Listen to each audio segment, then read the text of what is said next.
Hey, did you see Gary Busey just walk by there? Whoa, did you walk by again? Gary Busey, come on, just do a walk by.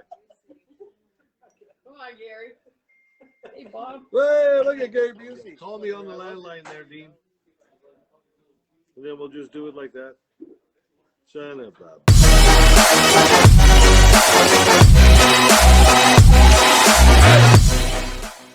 Okay.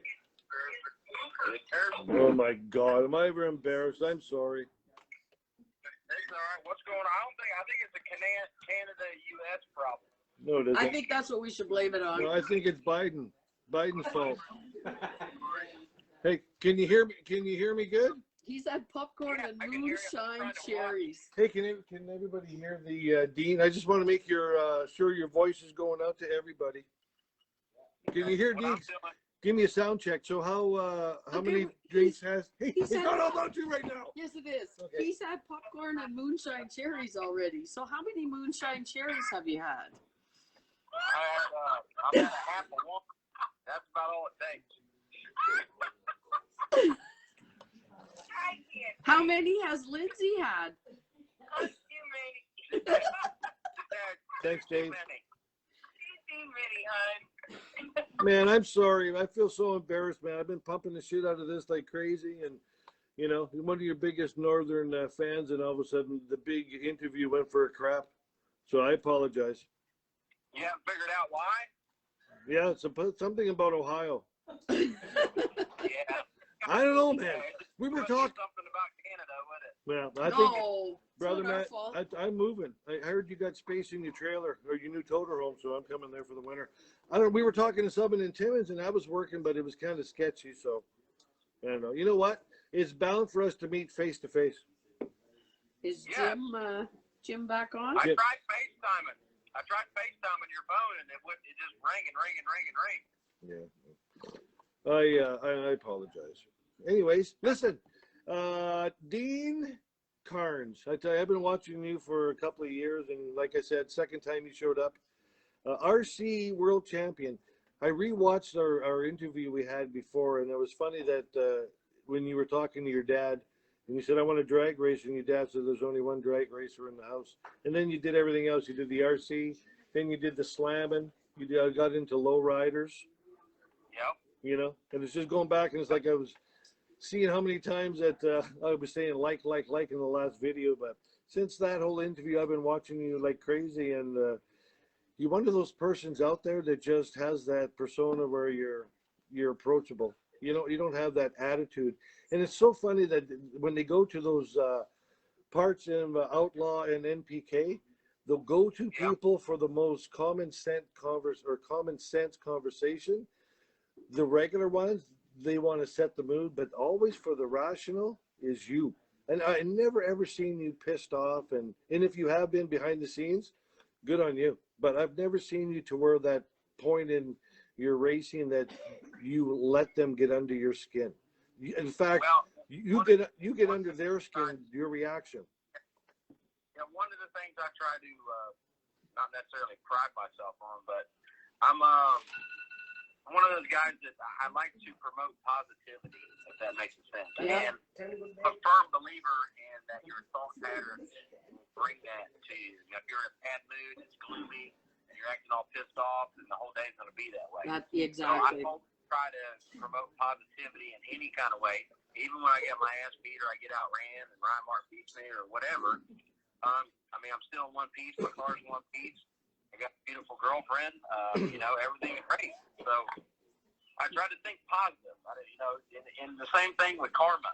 You know, I try to do nice things for people, and hopefully that karma comes back, and then, you know, you get rewarded for it. And luck is kind of, you know, you earn your own luck. You put in work to get the luck to go your way. That's kind of just how I think of it. So I try to do everything I can to help everybody.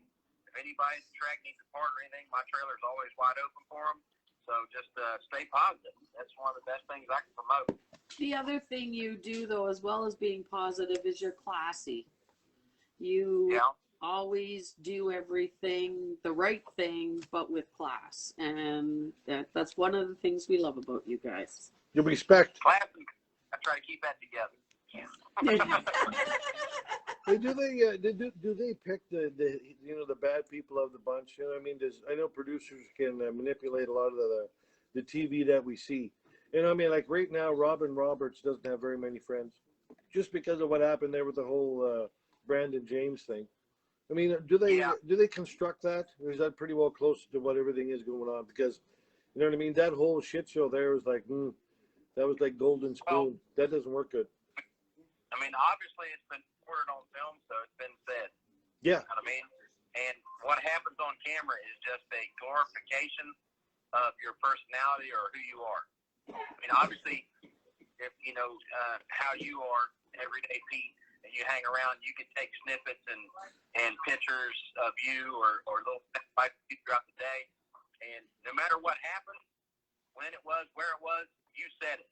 Yeah. You know what I'm saying? So that's some point in time, whatever they're putting on the screen is something you said, meant to say, or anything like that. And it might not have been in the same context, but that's what they pulled it. No, from. no, that's in the right context. There's never anything fabricated. You know what I mean? There's never anything made up. Everybody, I mean, it is a TV show, don't get me wrong. But there's nothing pre-written. There's nothing you're made to say. Everything that they record is something that comes out of your own mouth. Does that make sense? Yeah.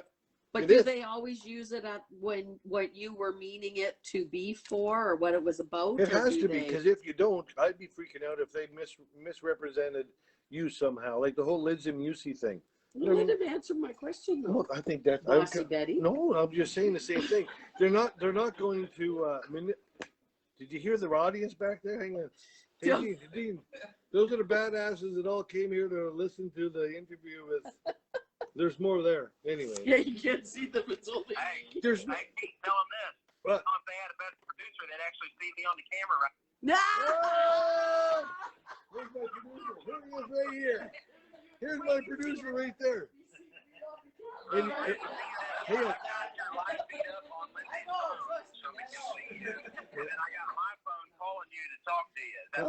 no, it doesn't. That's why I'm so embarrassed. I'm calling someone tomorrow. Diane? Yeah, we're waving right now. Hi, everyone. Tell that guy back there in the tan hat to wave him in that black leather jacket. Is Sis with you? Yeah, Sis is on the couch. Oh, he is. I loved him playing with his deer in the backyard the other day. That's so cute. I like him doing burnouts. He was leaving straight, doing a paw burnout. Jim's on. Hey, Jim. I feel bad, Jim. Yeah, Mr. 405 or 705, and I don't have video. That'd be funny. I was even getting Dean to do the Stinky Pinky drink on video today. Anyways, it's all about you, Dean, so let's not talk about me. Yeah, it's not about you either. So, listen, your Stinky Pinky 1. I know there's a whole thing. There's so much I want to talk to you about. But first of all is your first Stinky Pinky car, the Challenger. No. What was it? The first one was a Camaro. Oh, so then the one that you wrecked, Racing Birdman. Correct.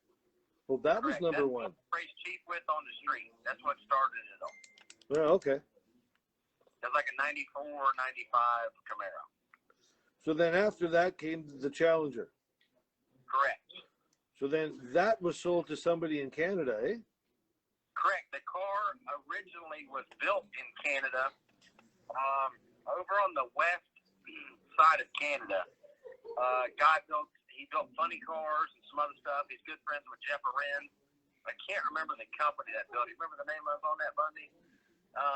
But that's where the car was originally built. Is that where it went back to? It went back to Canada, but I don't know what. Is it a Providence? Is that what it is? Province, yeah. The west part of the province of Ontario, I'm thinking probably Cayuga there. Or Canada. No, it's the west part of Canada. Well, when I met the guy, I met him in Pembina, North Dakota. Oh. When we picked it up. So That's whatever cool. location that is, that guy drove a couple hours. We drove a bunch of hours. So, and then the guy that purchased it, I don't remember exactly where he went back to though. But the car isn't done yet. But he's got all the stuff to have it finished. But I guess he's got a couple businesses and trying to get everything sorted right. Wait for the right time. So that was the Challenger. Then what? Then he had the Chevelle. Then the Chevelle. So the big question that everybody, that was out of the blue. I have no idea you wanted to get rid of that. Is that because is that because of the big cereal box body on it? I know the last few races you were bending the tail fin on it, tail wing. Yeah, where we're at now, I mean, I'm at the cusp of being, I feel like I'm a top 5 car right now. I agree. And in order to move up and keep up with Ryan Martin and Lizzie Busey, you have to do. I mean, I don't have the budgets they have, so I have to use what I can do and be able to go faster on a cheaper budget. So my car's not as aerodynamic. So number one, I need to get more aerodynamic. I got a way left, and unfortunately, the Chevelle is like, it's carbon interior, carbon wheel tub. Larry Houck at Houck Fab redid the whole inside. He's done everything he can do to make that car as fast as it can be, chassis wise, and that's where we're at. And it's just unfortunately, the car is doing way more than it was expected to do, but it runs really good for what it is. So we're at the point in time where we need to upgrade the chassis, try to keep up with the Joneses, in other words. You're like right there with Ryan Martin. I mean, I watched one of the races there today, and man, you know what? Everybody freaks out when they race Ryan Martin. Everybody speaks about you. It's like they never underestimate you. Yeah, they say that often. They always say, "Don't underestimate." Well, one of my goals is to always make, people get tired of hearing it, but always make an A to B pass. That means leaving the starting line to the finish line wide open, not pedaling, not getting sideways, making clean, legitimate runs. Mm-hmm. And when you do that, then people know they can't be off their game, because even if you're a little slower than them, if you make complete runs and they try to step on it and have to pedal it, then more than likely a clean run will be pedal run. So I try to not make aborted passes at all.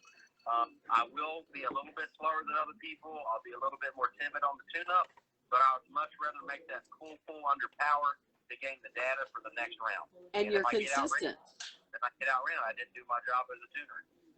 Yeah, but you're consistent when you're doing that, and that's what's scary to them, is that they can't underestimate you. You're a bracket racer, man. Your reaction time is there, and as everybody says it, you're fast. Yes, yeah. So, I mean, that's one of the things I gotta give a credit to, is all the bracket racing I did throughout all the years, that it keeps your skill honed in and tuned in to what you got to do as a driver, because you have to build a repetition. Everything you do has to be exactly the same every round. Get in the car the same, put on your gloves the same, put your seatbelts on the same, do the exact same burnout, back up the same, keep the engine temperature the same. Bracket racing is really about repetition and doing everything you can exactly the same every single round. And the better you can do that, the more consistent your car will be. Yeah. Right. And that's true. You know what? I've learned that too from some of the heavy hitters. He's back there. Hub. He's one of those guys. And Justin over here, just same thing. What you do you do it every time. And it's a little side chat. I know that Jim Lewis, one of our mutual friends, he says you were doing good in Louisville, Louisiana. And he said, well, I'm going to head back home. And Pops was saying, no, you can't leave, because we've been having a good day, so you have to stick around. Correct. That's another thing with bracket racing that you get is you could probably have 99% of all racers if they're superstitious about things. And once we have Jim in our corner, dude, he is the best guy ever. Me and Lynn love him to death. Absolutely. And Jim brings a charisma to the team, hanging out at his new perspective. He's never seen the racing from this side. Yeah. And he got real excited. Him and my pops hit it off, so they're riding the golf cart together. So the last thing you want to do is, once everybody's having a good time and pumped up and you're going to the finals, change something. You can't just ride out on the team. That's the superstition kicking in, that, hey, you sat in this first round, you sat in the second round, you sat in the third round, you're going to sit in the fourth round in the bunker. And that's one of those superstition things that kicks in, and we couldn't let Jim leave. So is that the time when Jim was told to bring a battery down, and Murder Nova came up and asked him what was in the car, and he said, I don't know, I'm just here to bring a battery? Probably, yeah, probably. You know, that was really, and just to go, I know I wanted to have, Jim was going to call in today and just talk about being a sponsor for you. I just want to, Jim, who's been a fan of NDRO since 2020, our first interview. Ben doesn't say much. He's such a sweet man. He just watches, and he just reached out to me, and he said, you know, I watched NDRO, and I see what you do, and I appreciate it. And just took me as a friend, and we went through the whole Louisiana race. And he was texting me and all this, and I just waiting in line. And now we're really good friends. And he just, like you said, he's just one of those guys. It's like I've known him forever. So does it put extra on you when you have a sponsor like Jim show up? Do you feel like you're obligated to keep him busy or keep him entertained, or you just like say, this is what I do and fall in where you can? I got to tell you one story. Go ahead. When he came on board, he was like, you just do you. I just want to be here to mingle, hang out, and see what's going on. And there was no pressure whatsoever. And, you know, I kind of took him around, showed him some stuff. And anything he wanted to do with us, anywhere he wanted to go, he's more than welcome to. But he's just as amused hanging out with my dad, because this dude kicked it off really well. They banter back and forth and everything. So he's a blessing. He is a true blessing sent to our team last year and this year. Jim is absolutely. Yeah. He's a 100% God sent. Yeah, absolutely. He's not just a sponsor. He's part of the family already. Correct. Yeah. He'll call me, bullshitting with me, talking about stuff. Hey, what about this? How about doing this? You know, giving me ideas and stuff that me and Lindsay wouldn't pick up, and giving me a different perspective of certain things. You know, not always when you think something is the way it should be, there's always another way to do it. Well, and it's that, and you having the attitude with the class and who you are is like, yeah, you're gonna listen, and it's like, hey, you know what? Maybe you're right. Let's try something. Yeah. And you do what you do with what you have, right? Yeah, like you said, you don't have that $1 million budget that Ryan Martin has. Exactly what we're doing. Yeah. It was nice to see you there do the whole team attack, and then having AMI there, the T-shirt. That was nice to see. Much respect for Jim out there. I love the man.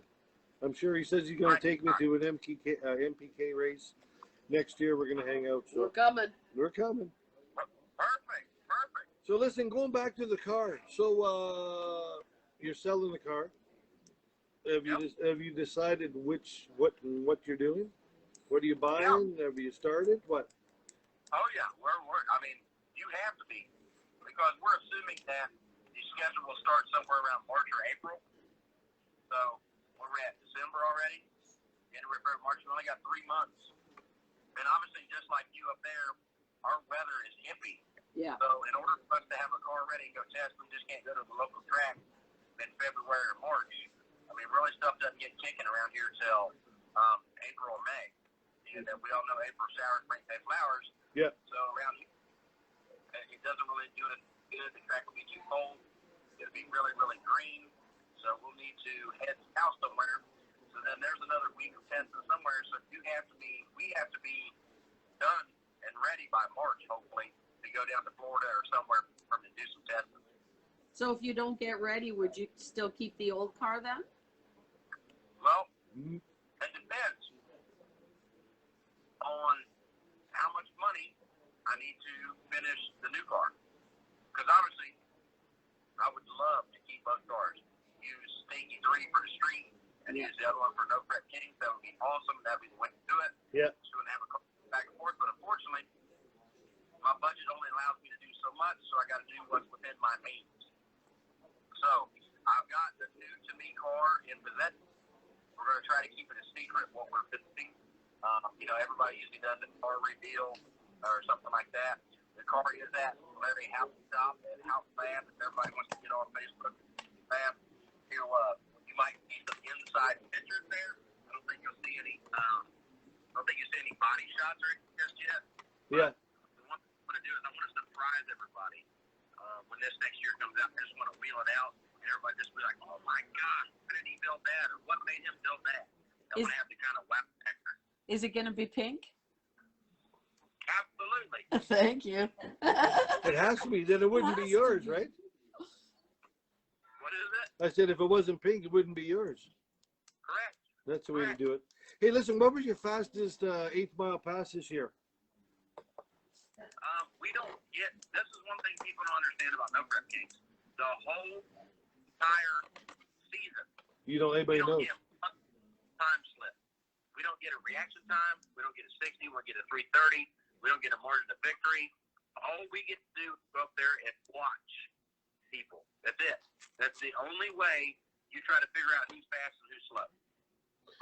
There are vehicles that have VPS in them. Yeah. So you can get the Trees, you can get the Davis VPS, and On the phone, eh? Some up really close, but when I tried using one at the track and testing, we did one test session this whole year.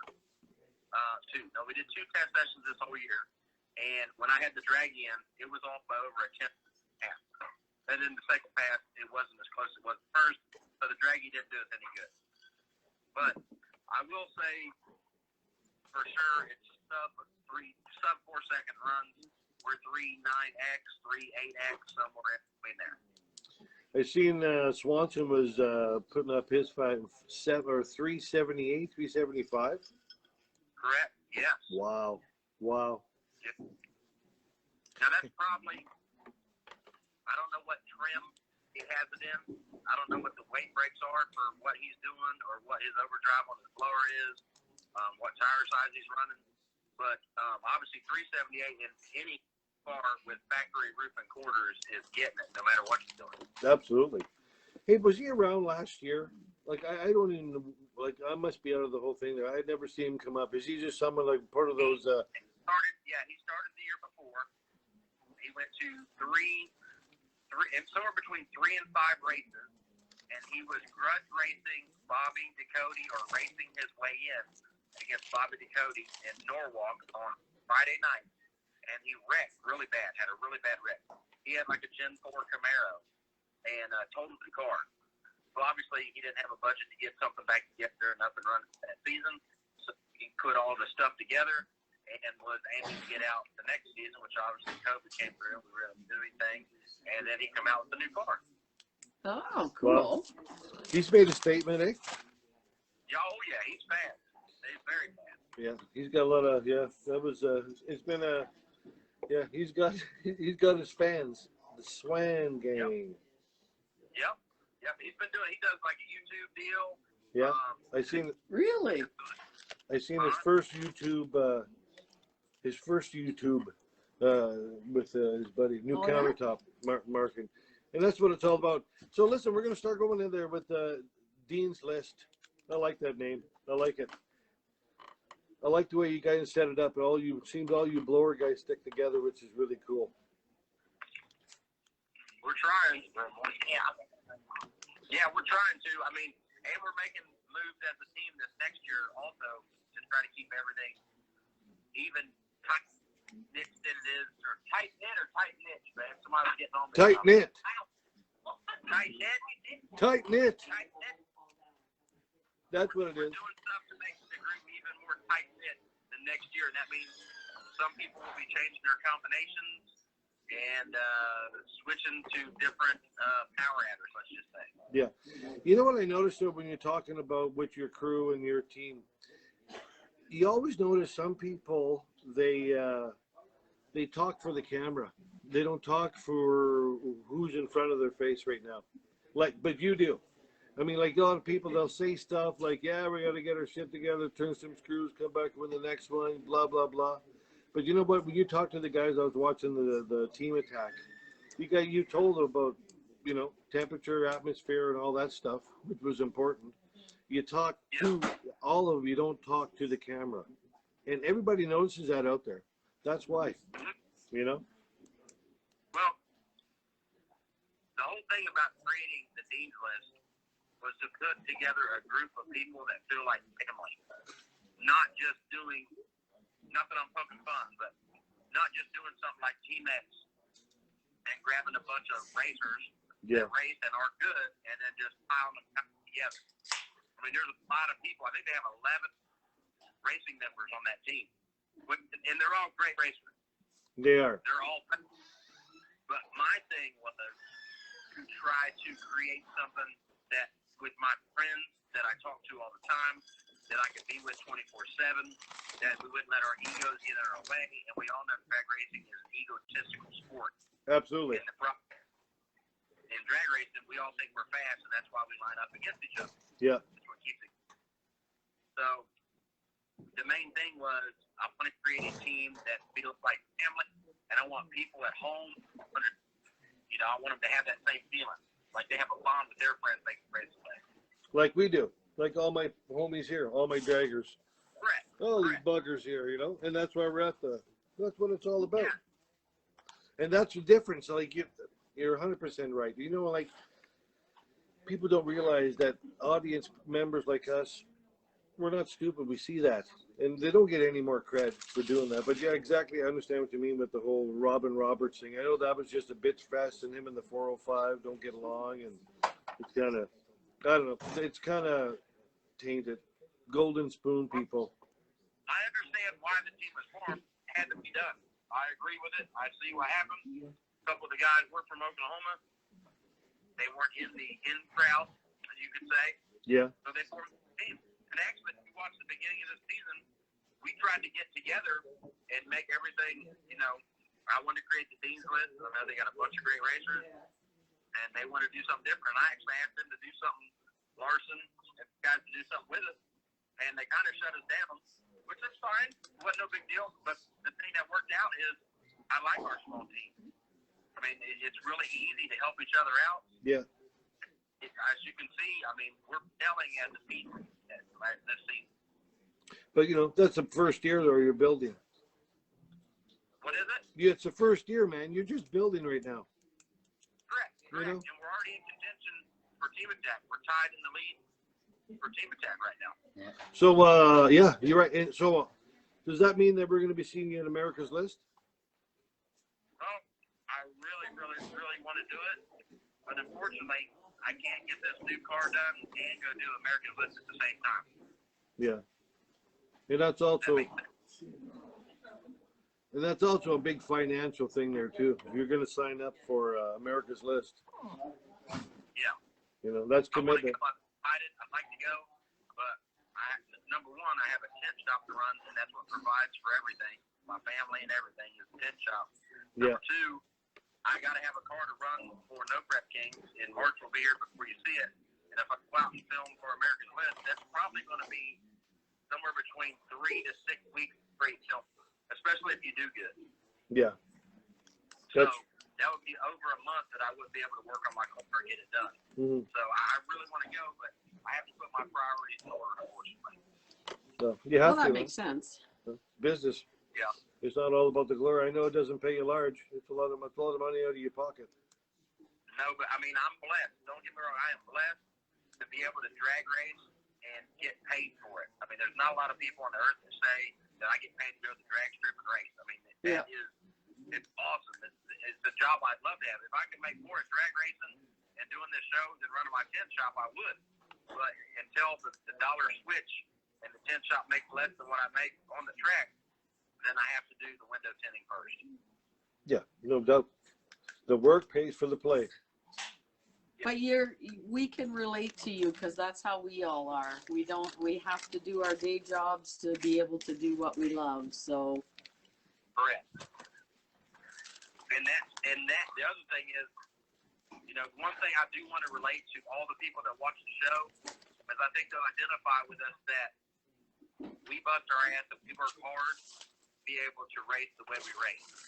And every drag racer, bracket racer, index racer across the country has a budget to race off of. Yep. And you can only do as good as your budget allows, or you can run yourself into the ground and go broke trying to make your car be faster or more consistent. We all know that drag racing can bankrupt you at any time. Yeah. This sport is very, very expensive. It breaks cars down, breaks rigs down, breaks trailers down, and it breaks families down. Because if you want to be professional at this, you have to be on the road. You have to be on. And that's one of the things that Lindsay was in my corner from the time we got together and started. She backed me 100% about, hey, if you got to be gone for 5 months, you got to be. And, you know, it's hard to get away from somebody for a long period of time. Yeah. turn my corner to do that, you know, knowing that I'm at the track and she's supporting me and she's not having a hissy fit. You're going to be home in 3 weeks, whatever. You know, some racers deal with that. Yeah. And how racers deal with that and try to win races is nearly impossible to balance your family life, racing life, and these bracket guys that race. I mean, they're paying, you know, some of these entries are $2,000, $2,500 for a weekend to race. So they're rolling through the gate, handing over $2,500 to race for $1 million that weekend. I mean, so you don't want to give any added pressure. The last thing you want is tension from your significant other, you know? So that's one of the things that I do is that I race within my means and my budget. Can my car be faster with what I've got right now? Absolutely. Can my car be as fast as Ryan Martin right now with what I do? Absolutely. Can I afford to run my car that fast? No. Absolutely not. No. I would go broke trying to do that. Knocking on wood. Knocking on wood. Yeah. The motor in my car is the only motor I had all year. I was going to ask you that. And same crank in it. I have one spare set of heads, and every 25 to 40 runs, I put new pistons, new rings, new bearings, new rods in it. And then every 50 passes, I swap for my second set of heads to have new valves and new valve springs in it. So we did great all year. We didn't drop any valves. We didn't hurt any major products on the motor at all. And it's partly because we don't run the motor to its full potential because I can't afford to run to its full potential. Yeah. Does that make sense? Yeah. Yep. There's a lot more there, but you just, why burn it up, blow it up? Well, you break things, Correct. right? I mean, look at Kai's situation. Yeah. Or Lizzie's situation. If they draw Ryan Martin and somewhere between round 1 and round 3, if Kai or Lizzie wants to beat Ryan Martin, they will burn the motor up doing it. We've seen it and seen it again. They can run 5 kits all day long like a bracket car. That's great. When they put the 6th kit on, unfortunately, they have to destroy pistons and rings and ruin the cylinder wall or whatever, the microstyle to get the win. And when they do that, they're prepared to put another motor in the next pass. I can't necessarily do that because I don't have the motor to put in. So I can't run my car at that potential. Now, it's different in a final. If I was to do something and run it in the final, then I would run it harder in the final because then I got a whole entire week to try to fix the motor for the next week of racing. Right. And the last 6 races in a row were consecutive. You know, we went from Colorado to Tulsa to Texas to Louisiana to Florida back weekends with no break. So you got 2 days of travel time, you know, 1 day to recoup and 1 day to work on your car, and you're already at the track again. So is that the trip that Lindsay went with you this summer? Yeah, that's when I've been begging her to go on the road with me, but she's a nurse, and obviously she makes great money being a nurse. And I said, listen, babe, just go with me. I know you're not happy with nursing right now. You're kind of fed up with the medical industry. You know, she has helped so many people, and she sees so much bad things that stuff kind of, you bring that stuff home with you. Yeah. When you know, you go to It doesn't go people away. They got bed bugs, or they got roaches, or they don't have running water. Yeah. And she was home health care nurse. So That's right, home care. We bring that back. We talked to it at the house, talked about it. And I said, babe, you're not happy. I want you to be happy. You're not happy doing that job. Just come with me on the road, sell my merchandise, okay? You started doing this. We started doing this. You were selling my merchandise right when we first started, but obviously she couldn't travel as much. So my buddy Dale would start selling stuff. And go Dale Kuhn. Woo! Yep. Now Lindsay is in the spot where she's like, all right, I want to try. Does she do cooking as well? I want to try it. So she went on the road with me from Colorado to the end of the whole Western swing, and she absolutely had fun. She enjoys meeting all the fans. She says there's all walks of life that come to these races, kids, grown-ups, old people, young people. It's very interesting. She meets tons of people, and she's having a good time. And on top of it, she's seeing the country with me, and she's with me, supporting me in my dream, and now she's living it too. Yeah. I mean, her personality alone must kind of bring a lot of people together. She's got that open personality, friendly. Very, very lovable. Did she drive the new toter home? Have you drove the new Totem? No, but I want to. He won't let me. He won't let you? I don't think she's ready for that just I'm yet. just going to get in and pull out one night and see how I do.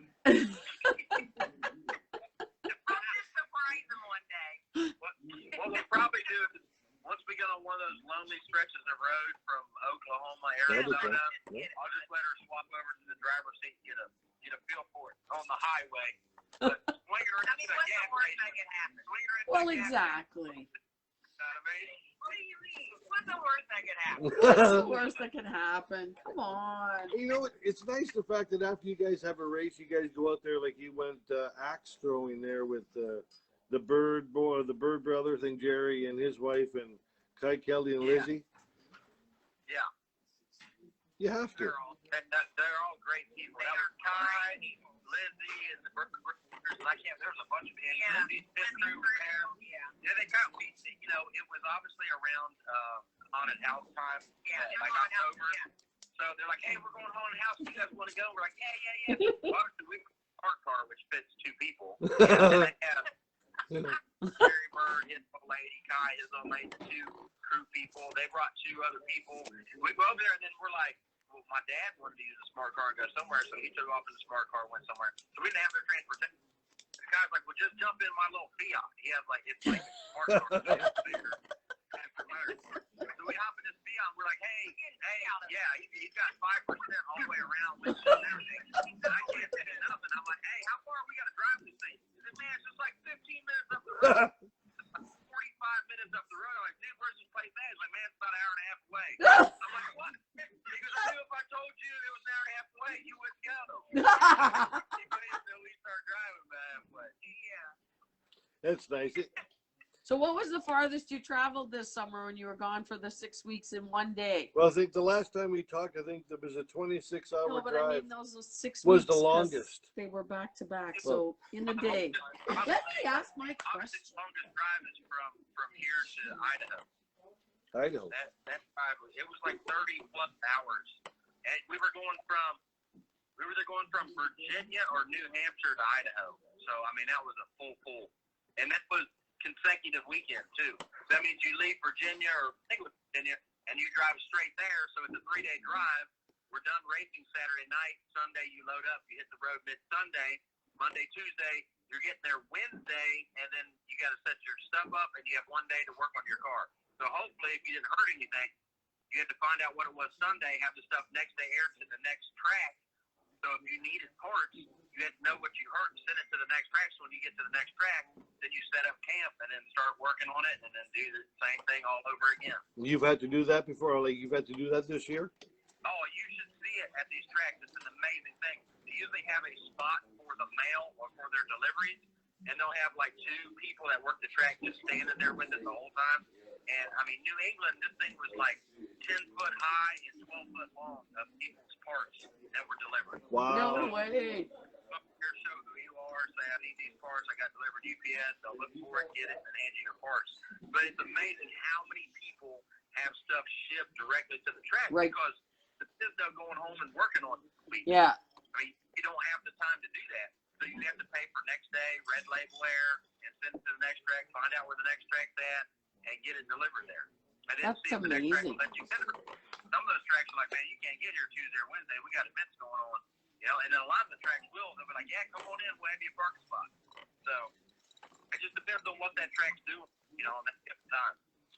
Did you and Tony do a lot of hauling together? Were you using the stacker trailer, or was he on his own this year?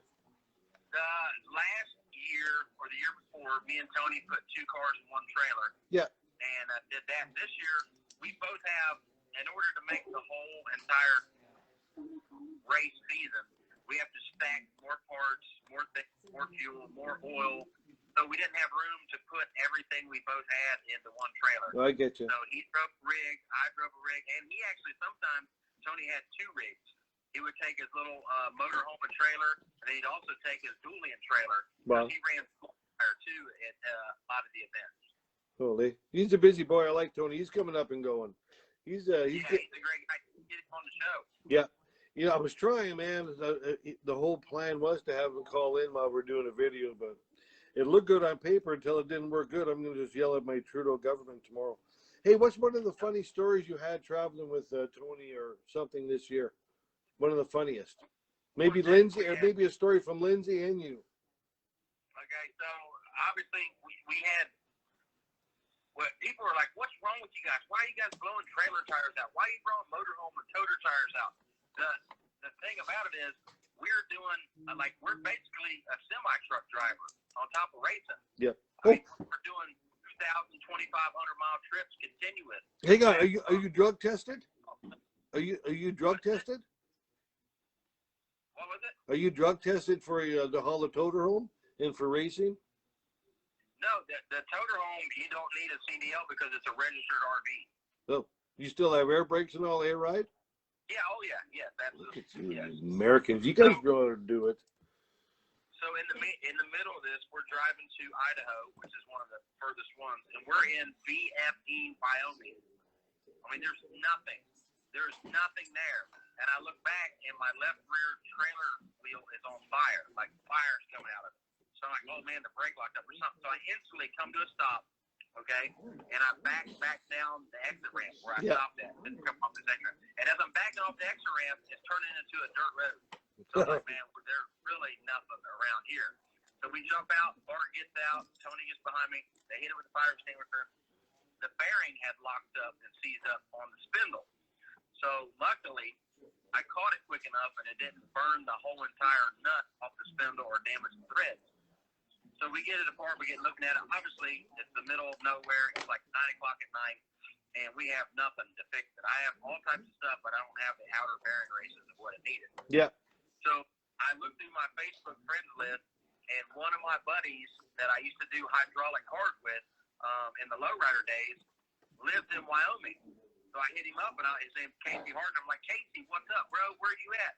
He said, such and such, Wyoming. And I'm like, well, here's where I'm at. I don't even remember the town we were at. I don't even think it come up on MapQuest. And I told him, he's like, dude, you're like 12 miles from my house. I'm like, no way. No way. And the whole entire state of Wyoming, which is huge, I'm 12 miles from a dude I traveled the country with doing lowriders 20 years ago. Wow. No way. What do you need? So I sent him part numbers. He's best friends with the person that owns the Napa parts store. She opens the Napa parts store, gets us the bearings, the seals, Oh my God. the cap. He drives it to us. We put it together on the side of the road, and literally within an hour and a half, 2 hours, we were back on the road and running full steam. I remember watching that video too. It's like, oh yeah, and that's what freaks me out. We have a breakdown. It's like, oh my God, stress, get it off the road. But it's like, yeah, you got your camera, you got your phone going. Hey, check this out. Well, You guys literally are blocking off the highway there. Is that the one where trucks were trying? Obviously, there's a road underneath the highway coming across, and then an exit ramp getting off and getting on. And where I backed, it was the only spot. There was no shoulder or anywhere to pull. So I'm just pulled right in the middle of the exit ramp. And finally, a cop comes up like, dude, you can't park here. I'm like, where do you want me to go? We have no wheel operational on the trailer. There is nowhere to go. In the middle of this, the UPS driver comes behind us, 9 o'clock at night. And we're like, dude, you got any packages for us? He's like, what's your name? We told him, he's like, nah, I don't have no packages. We're like, why you guys pulling over? He's like, I'm broke down. So this UPS guy broke down on the same exit we did out there. Oh, no way. So I was feeling bad for any of those people that didn't get their packages the next day, but I made sure that if anybody's on No Prep Kings and their name was there, I was going to sign for it. And bring their packages after. Right, yeah, bring them to the track for them. Say, what happened there that you were in Ryan Martin's garage doing some maintenance? How'd that all work out? Well, we went to, we were at Colorado, and my motor, we tried to change the rods and the motor somewhere under 40 passes.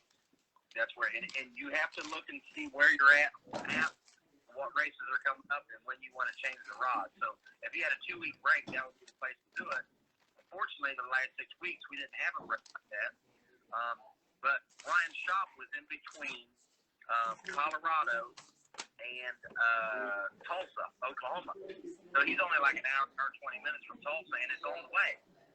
So I asked him, I said, hey, man, I got to do some rod stuff. Do you have a spot that we can probably pull it in and do rods? He's like, absolutely, man. Bring everybody there, park across the street, unload the stuff. My garage is your garage. Yeah. That just goes to show you what type of a stick-up guy Ryan really is. You know, we're competitors. You know, we're out there chasing 40 grand each weekend, 15 grand each weekend on Team Attack. And he opened up his whole garage. I mean, showed his underwear. The car was sitting there with all the body off of it. The engine tore apart. Bobby had it doing servicing on their stuff. And that says a lot, man. I mean, a lot of these people like to keep stuff like that secretive, like what they're doing, what their combination was. And, I mean, he really gave us free range in the shop to just do what we needed to do. I mean, we worked till 2 in the morning in the shop. He's like, hey, just close the door, lock it up. Here's the keys. I mean, he's a good human being. He's a great friend and great person.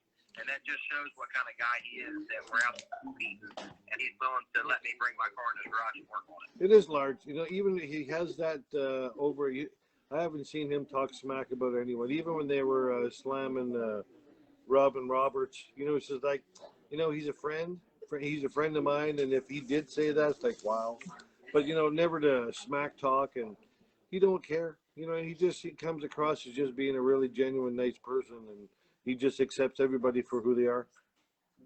Right, I agree.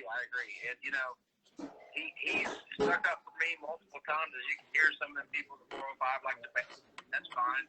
You're going to have haters. You're going to have lovers. That's the way life is. And I mean, for some reason, Ryan sticks up for me just like, you know, I stick up for him all the time. Not that I have to.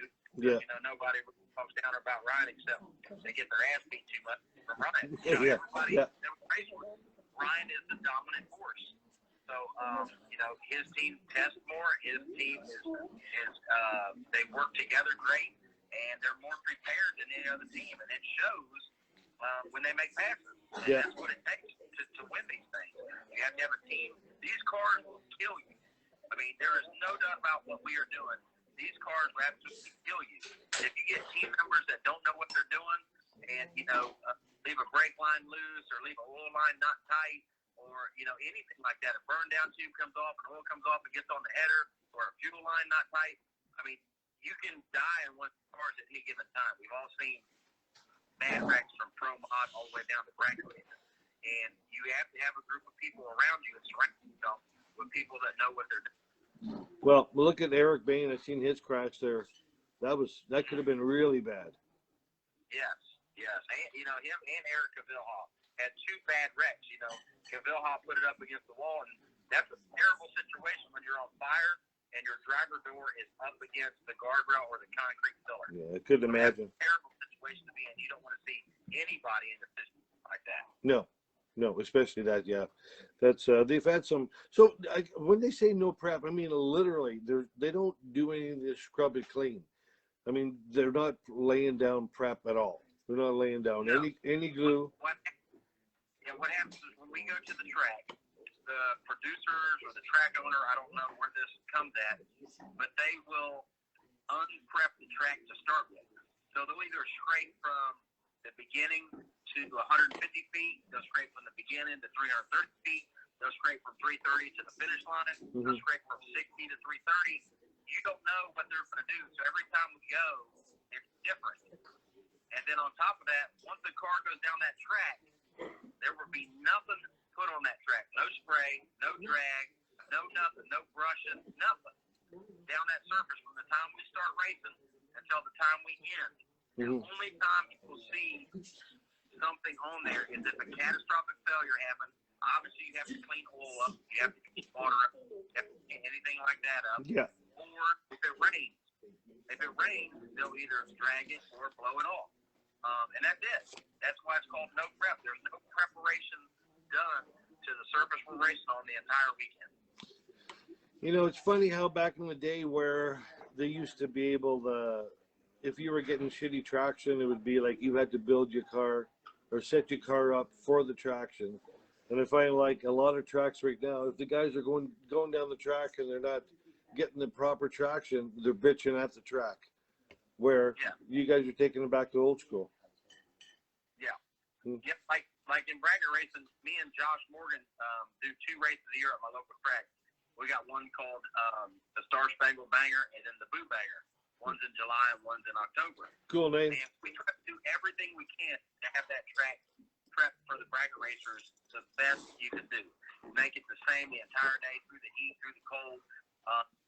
And I mean, don't get me wrong, I'm a bracket racer at heart, but bracket racers bitch a lot.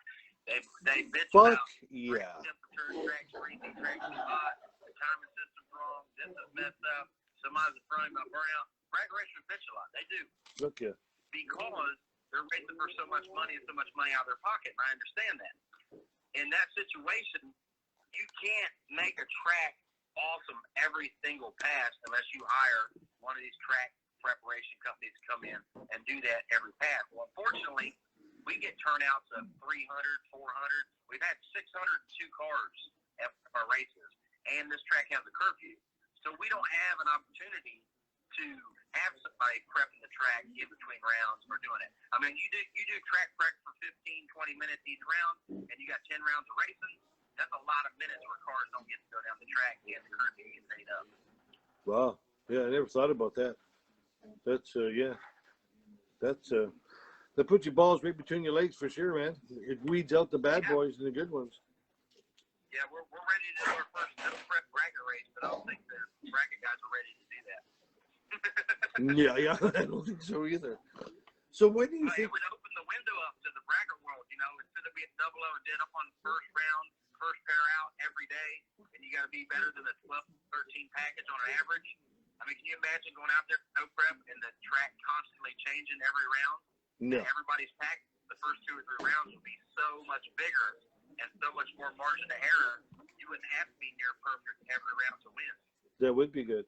Hey. And it would throw some driving into the situation. But I think a lot of the bracket racers are scared of the no prep thing because we have accidents. We do. Just like any other. I mean, there's accidents in bracket racing too. There's accidents in pro mod. There's accidents in pro stock. It's all inevitable. And racial racing, there's accidents. There's blowovers. It's inevitable. Yeah. They always going to happen. It's just how bad. Hopefully, nobody gets really hurt. And if you're prepared to race on a surface like that and you know what it is, it's one thing. But if it's a bracket person going out there to try no prep for the first time, it's really, really, really going to feel sketchy. You know those passes, Pete, where you made it down the back and your butt's puckered up, the back of the car's swaying around. You're like, just make it to the finish line. Just make the finish line. Yeah. That's what it's like every single time. But we're going 200 mile an hour in the 8. Hey, do you remember the one? I forget. I have it written down, but one of the races, I forget what you crossed the line. But you knocked out a pile. I didn't hit a pile. Which one was that one? New England. You know what? There was and I screenshot it, but there's one picture they had you, and you were like, you're freaking raking on that wheel, man. You were like, all your weight was over to one side. I mean, when I'm not going as fast as you are, Dean. And you know what? When I get into my little thing there, I just kind of wedge it over. I don't make those. Man, man, you had her cranked. I mean, you were raking at it, foot right to the pedal, and you were like stretched over like this, and come out of it just like it was just. And that's like, wow, that's different driving. It was good in-car camera shot there too. Well, unfortunately, I balled one up. I wrecked Stinky 1. Yeah. So the reason I wrecked that car was 100% my fault. It was 100% driver error. I overdrove it. I drove the car further than I should have. I should have lifted early, and I still have that car to this day.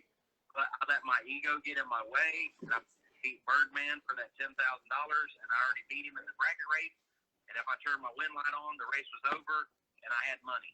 Yeah. So I let that get in the way of being a smart driver and doing what was right and lifting off the pedal and letting the car settle down and get back in the groove. But no, I kept it to the floor. I tried to pedal it. I tried to keep it straight, and it got out from underneath me, and I just flat wrecked the car. So once you do that, you have a better, how do I say it? Judgment? A better understanding of what can happen or what does happen and what the consequences are. Just like when you had your first dirt bike and you went out there and you laid it over, popped the wheelie and flipped it over and fell off of it. Yeah. Your mom and dad said, hey, you either get right back on it and ride it or you get off of it forever. Yeah. And that run stays with me every time I'm in a pass. There's not a day I don't think about that wreck. Is that good? I don't know. Is that bad? I don't know. But it makes you a more cautious driver, and you know the consequences of what can happen and how fast things can go bad. So I drive car by the seat of my pants. I know when to say when. When this whole year, not gonna win, I knew when to say when. Thank God. And I had a couple, sideways runs. And, I tried to make it full power through the finish line. Luckily, we made it. But in those situations, you can't let your ego get in your way, wanting to win the race more than wanting to have a car to go to the next race to. Okay, that being said, the Brandon James wreck. Do you think that was you think that was a large part of it on the American West? Which one? That was when he crashed against Lizzie, when he rode off his Mustang. That was on the street in America's list, I think, eh? Yeah, I didn't see that. I haven't seen that wreck personally. I don't feel bad. I didn't see that wreck or the other one where him and the gorilla guy got into it. What was his name? The gorilla guy. Which one? Wait, the car's called the gorilla. Whatever the for some reason I can't think of his name right now. He's one of JJ's guys down there on the Memphis team. Oh, yeah. Dennis Bailey. Yeah. So him and Dennis wrecked, I guess, filming last year too. So no sooner they got that car done, I guess they got in a wreck too. And I guess some people say it's Dennis's fault, some people say it's Brandon's fault, but I haven't seen it. I haven't seen that clip of what happened, so I can't really talk about it. Well, I can't give any input because I didn't see it. Yeah, I just seen the wreck with Lizzie, and then when Lizzie hit the wall there, I watched that one. You could tell, poor girl, I like her and everything there, but the poor girl, she got a lot of pressure on her. A lot of pressure. Oh, yeah. Yeah, it's not easy.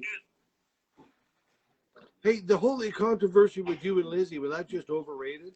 I couldn't see you being disrespectful. I could see you saying something and then Lizzie kind of not taking it the right way, but was that just overproduced?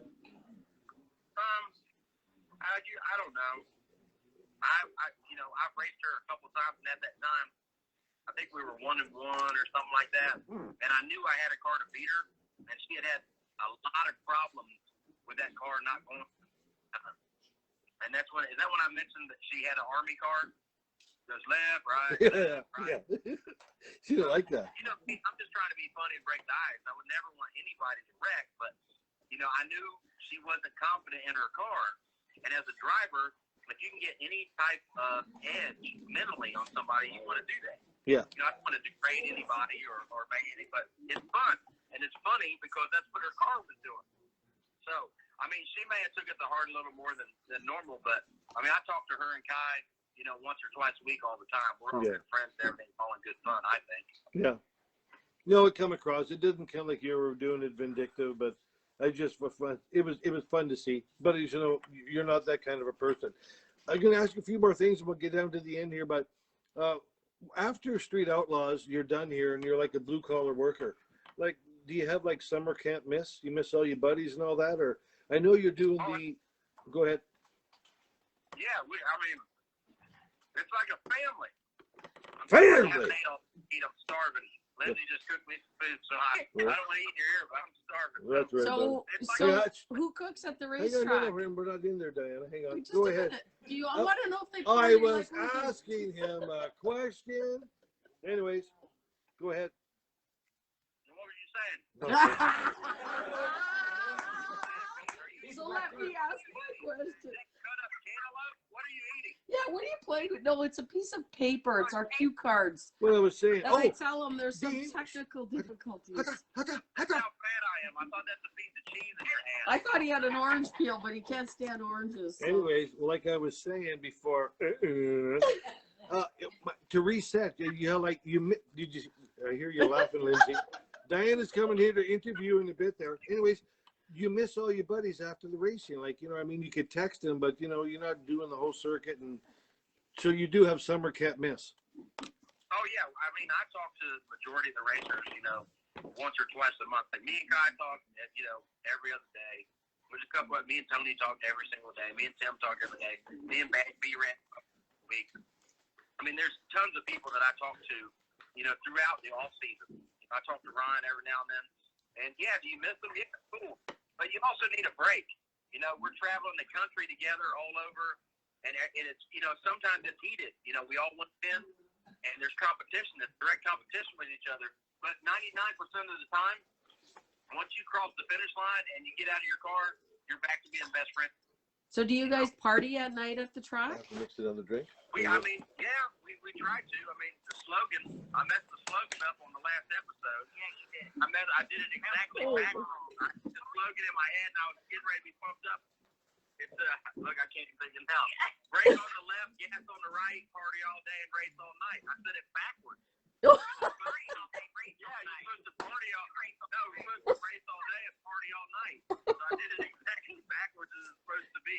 But So who do you party with? we always just try to have a good time. But there's one thing that you always see in our pit, and that's frozen drinks. Because I'm not a heavy alcoholic drinker. I don't drink beer. I don't drink shots, but I love frozen daiquiris, frozen margaritas, and stuff like that. So we got a. Well, you have a slushy machine, don't you? Huh? You have one of those slushy machines that you just put alcohol in it, don't you? Yeah, just like one in the convenience store that makes a slushy, Yeah. Gatorade, like that. Yep. So who do you party with though at night? Because we party hard here.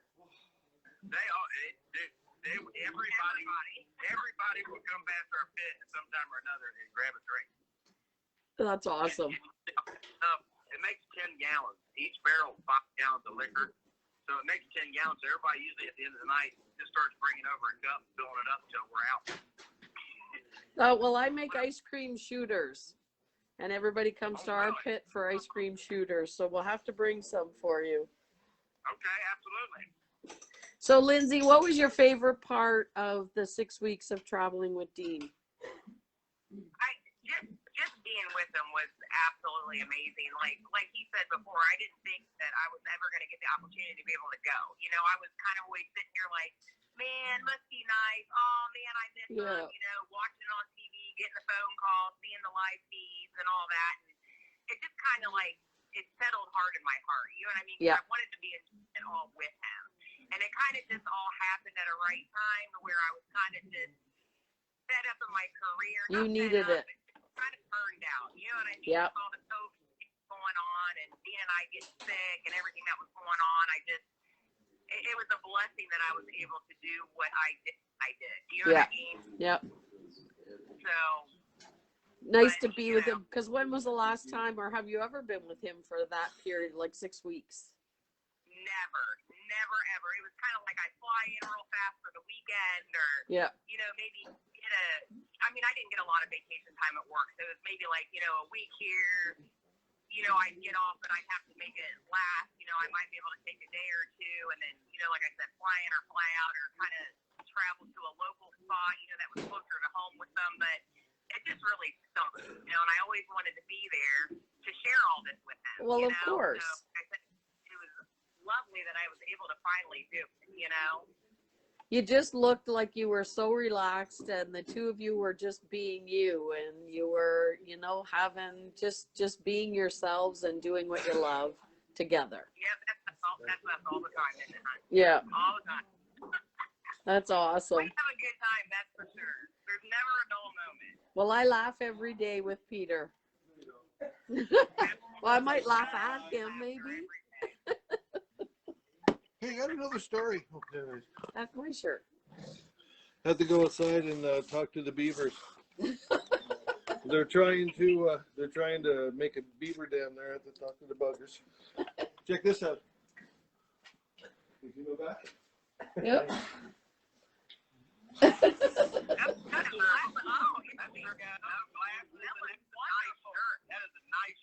It's a 3X. Really good on you, buddy. It's a 3X. I don't want to grow into it.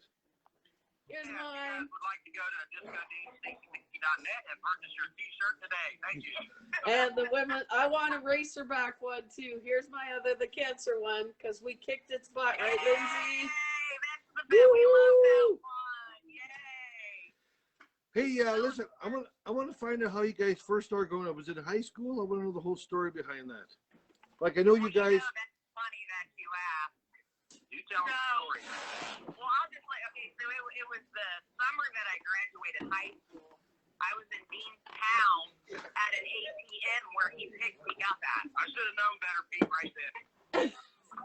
Didn't work. Picked me up at an ATM. How much money were you taking out? Well, a funny story is is I should have knew from that time. Funny story. I'll make this short but sweet. Dean and I had been dating for a little bit, and I was working at like the local bar in Karns, if you will. And the girl that I was living with at the time had given me a call. She said, you need to get home now. And Dean and I had been dating for just a little bit, you know, and I said, well, what's wrong? She goes, get here now. So I end up going home. I'm like, you know, I tell work, hey, I got to go. Something's going on at the house. I'll be right back. So I get home, and there's this chick standing in the living room with her girlfriend. And she's like, are you seeing Dean? He's my boyfriend. I followed him here. I know he's here. And I'm like, chick, what are you talking about? And my girlfriend's kind of looking at me, giving me the eye. Like, you know, oh my God, oh my God.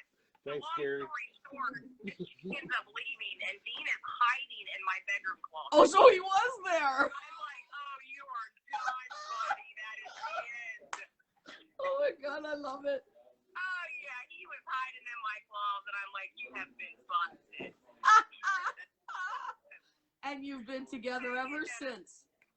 And then we dated for probably another year. Yeah. And then life got in the way. We went our separate ways. And then she got married, had 2 kids, 2 beautiful kids, me and Kai. I got married. I didn't have any children. And then I was going through a divorce in 2014, I think it was. Yeah. And I saw when me and her dated back in the 90s, she drove a yellow Geo Metro convertible. You know what those look like? Oh yeah, those were the stuff. Yeah. I mean, those are with a white top. And I just happened to see one. Me and Dad in Florida, and I saw it. I took a picture, and it reminded me of her 25 years later, whatever it was, 20-some years later.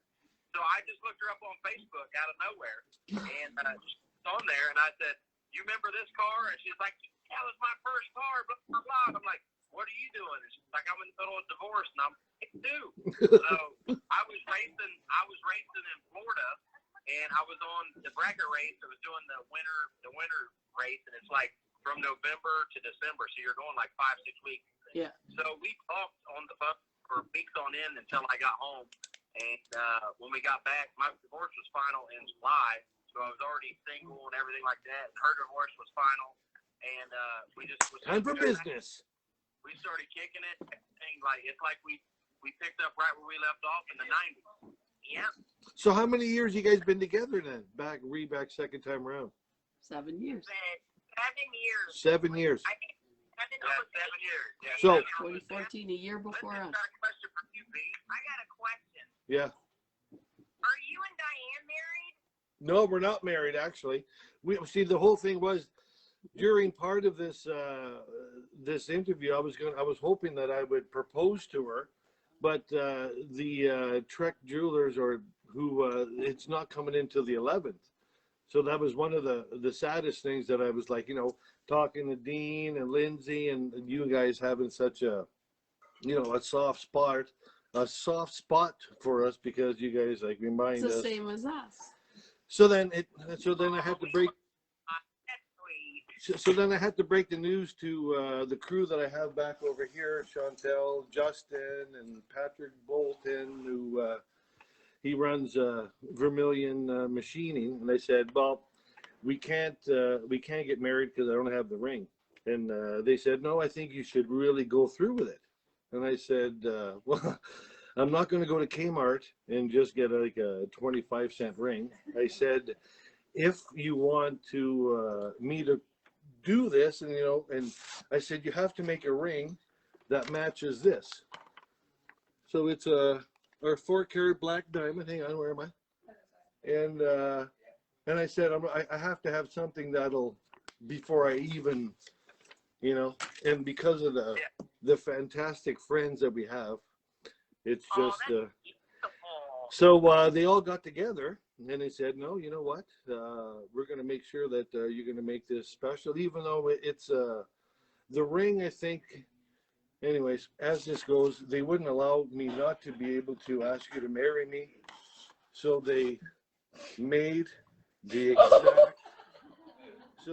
exact twin to Diana's ring. I want to thank you very much to Uncle Sonny's ring polisher. He did that. Patrick Bolton, Justin, Chantel, he designed it. And it's not here yet, but man, Ron, will you marry me?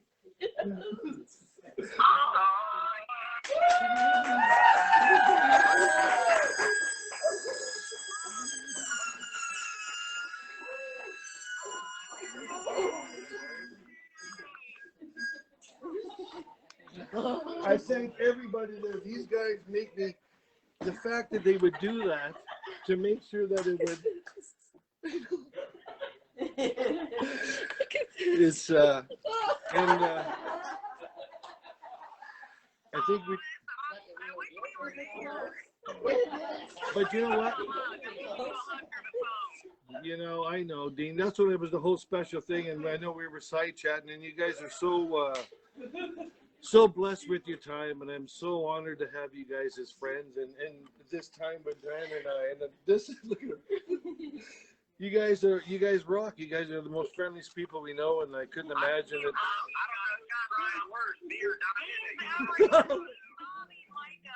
You're crying, Dean?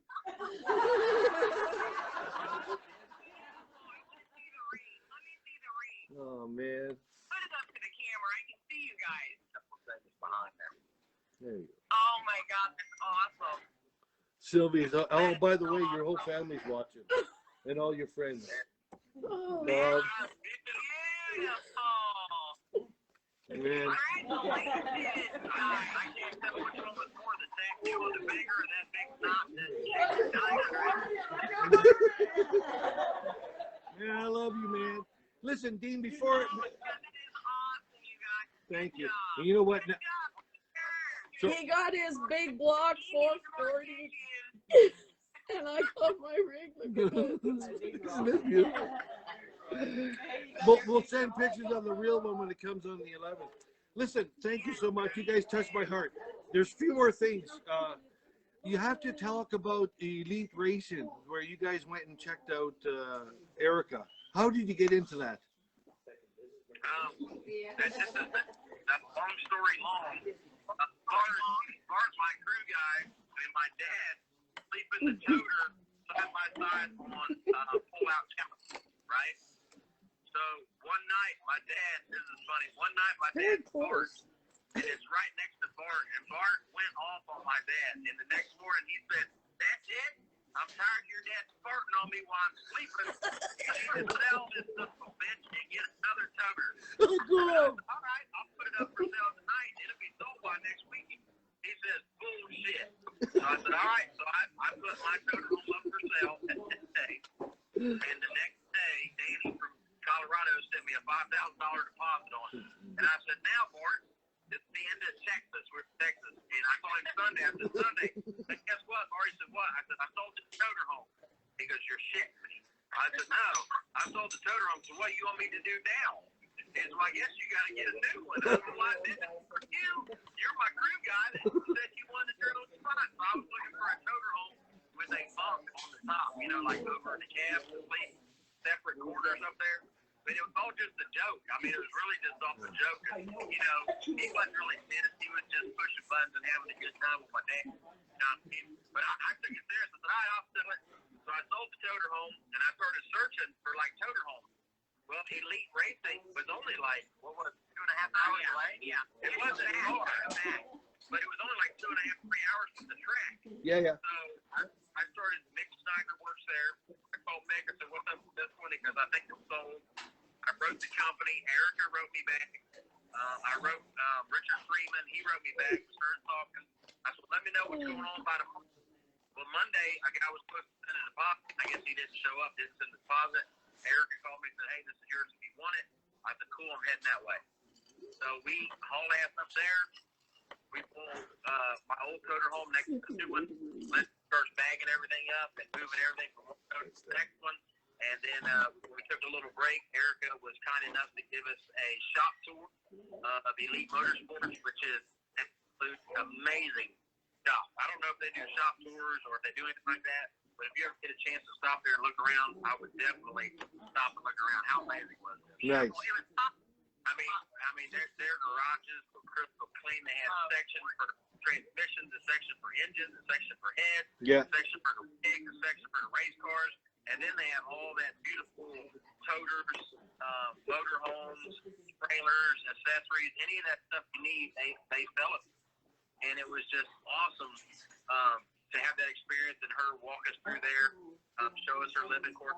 She say that when they're at the races, Yeah. you know, the process they go through, the maintenance program they do on the pro stock cars, and it was just an awesome time. No. You know, to make a long story short, obviously you can't get finance for a toter home in like 24 hours. It takes a couple days. And Rich Freeman said, listen, he said, I called TJ and Jay, and they both gave me a thumbs up, said, you're a really good dude. He just tossed me the keys and said, you just go ahead and take it. We'll square up with it later. That's cool. So That's he literally let me run off the lot with a $200,000 toter unpaid for. And I asked him if I could leave that one there because the guy that bought mine was from Colorado. So if I was to drive it all the way home, you know, that's an extra 1,500 miles. The guy would have to go 4,000 miles more. Yeah. Mile back halfway there in Oklahoma. He said, man, that thing can sit here as long as you need. So, I mean, it was amazing that he, you know, let that happen that way. He knew my finance guy, my finance guy knew him. I was approved like 2 or 3 days later. Obviously, it took like a week, 10 days to get everything going. And, you know, we were already at 2 events after that, driving that rig down the road. So it was awesome. It was amazing. So that was the first time, Lindsay, you and Erica met? Yes, it was. You know what? She is amazing. It didn't It seem was just impressive to me knowing that she's a female and she's done the things that she's done. It's You know what I amazing. mean? Yeah. She's very impressive.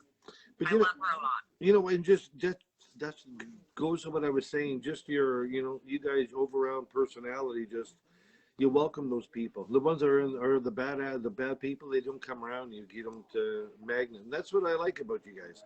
Always straight shooters, and just you can make friends in an empty room. Yeah. Hey, so let's. Well, you can take it, trademark. So when are you going to hire me for your? I can haul batteries up just like Jim too, eh? We'll have to plan something. Well, first thing you gotta do is make sure you get across the border because your phone can't, obviously, with the video chat. I'm So maybe so- you can. Oh, Dean, I'm pissed about that, buddy. You have no idea. I mean, one of the favorite people I enjoy talking to is just like you, man. I'll deal with it. I'll talk to my government. I don't know what's going on. Listen, I know next weekend you're going down to the performance racing industry, eh? Yes, next weekend's BRI. And you guys are going to be on there Thursday, Thursday, Friday, Saturday night, eh? Or 2 to 3 or something like that. Yeah. That's pretty big. So is everybody going to be going up there? So are you going to be bringing Stinky Pinky, your car up there, or are you just showing up as a booth and doing merch and? No, unfortunately, we were on the road late, obviously. And what happened is, by the time I got back off the road with the car, people had already had chances to fill spots for the car. The last time I took the car was for the Moser booth. It was probably 3 years ago or something like that. We absolutely had a great time there with everybody in the Moser booth. And we would have loved to do something like that, but when we got back, by the time we got here with the car, it was just too late to coordinate everything to get done. So we will be there. You know, I'll be in a couple booths hanging out, signing autographs, stuff like that. And one of the main things is I like to go talk to the sponsors that help me and, you know, thank them for giving us such good products to be able to make the year without having any catastrophic failures. You know? That's important. You have to give back to who they gives you, and it just you have to do it. And you have the personality, and I just like everybody just surrounded by you because you know what I mean. You're a straight up guy just like us. You're racing with everybody else, but you know what I mean. You're just like us. Yep. Man, I really appreciate anything else you want to say. I mean, go back. You're going to have Stinky Pinky merchandise for sale before Christmas. Get on in there. If you guys want to go, you can get their Facebook link, Disco Dean Stinky. Get there through my page, Dean. Or if you want to go direct there, it's discodeanstinkypinky.net and just click on Shop Now. Everything we have available is right there on the website. I appreciate everybody supporting us. Definitely make a target. That's what gets Lindsay paid nowadays. She's the merchandise queen. So if you'd like to see her not go back into the nursing industry and stay on the road with us, just simply buy a t-shirt. I would like to stay with being on the road. Thanks. T-shirt, sunglasses, piece of bubble gum, whatever you got for sale. I mean, I greatly appreciate all the support. Everybody that has a website already. We're over $10,000 in merchandise. She started it. It's only been a couple weeks. She worked her butt off to make sure that website was really used. You know, congratulations, man. There's nothing I enjoy more than seeing nice people have nice things to them. Come here, Justin. These are my two badass buddies there, Dean. Dean, come here. These are my two badass buddies, man. Every time my head's freaking out there, I need some go-to. These are my guys. Justin Prevost, he runs 5 seconds in the sled, no 4 9s, 4 8s in the sled, and he runs the Mustang.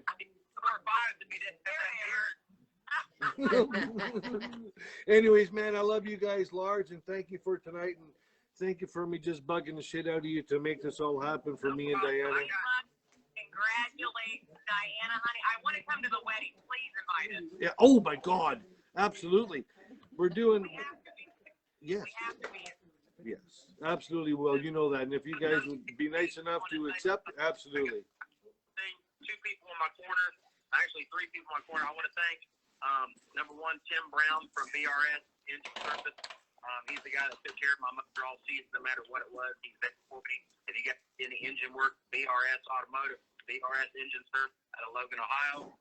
Number 2, Larry Houck at HouckFab, HOUCK. HouckFab, look him up on Facebook. He's the guy doing everything to the new car. We're going to try to keep it confidential of what the body style is. But you'll be able to see his updates, what he's doing to the chassis, the interior, everything he's doing for modifications. That's what he does. He is one of the best chassis guys around. Nice. He did 53. And another thing, I'd like to thank Jim Lewis and everything he's brought forward. We love you, Jim. We love you too, Jim. Well, Lindsay for everything that he's done, believing in me. We can't it's a thank great him thing. enough. Can't thank him enough. He's a blessing. well, I think. That's pretty much all I've got to say. Many more people out there that help me. They all know who they are. If it wasn't for every single person that's hands-on in my car, Bart Morris, Dick Morris, everybody that's involved in my team, I couldn't be where I'm at without everybody. And go to your website. All of your merchandise is available. Our shirts that we showed. We talked about Diane. Yep. You're like too late. Anyways, hit her up. Hit him up with that merch. Hit him up with that merch. Stay with disco. Yes. Hey, man, I'm glad you guys got your T-shirts. Wear them loud and proud. Thank you for sharing in this. I love it. We got them on right now. We have them on right now. You can only see. Okay, take a selfie of you guys on and then slip it on NDRO. I appreciate that. And thanks for being. Thanks for being with us on this special day. Love Okay, you. so next time we'll be talking, I'm sure we're going to be with Jim Lewis and his wife. So we'll see you next year at MPK, one race. You got it, eh? Okay, I love you guys. Thanks, amen, large. Love you guys. Bye. Bye. Anyways, thank you so much, Dean and Lindsay. You guys freaking rock. You literally, you guys are my heroes inside. You guys are special. Thank you for being part of this whole special thing, everybody. Hang on a minute, motherfuckers!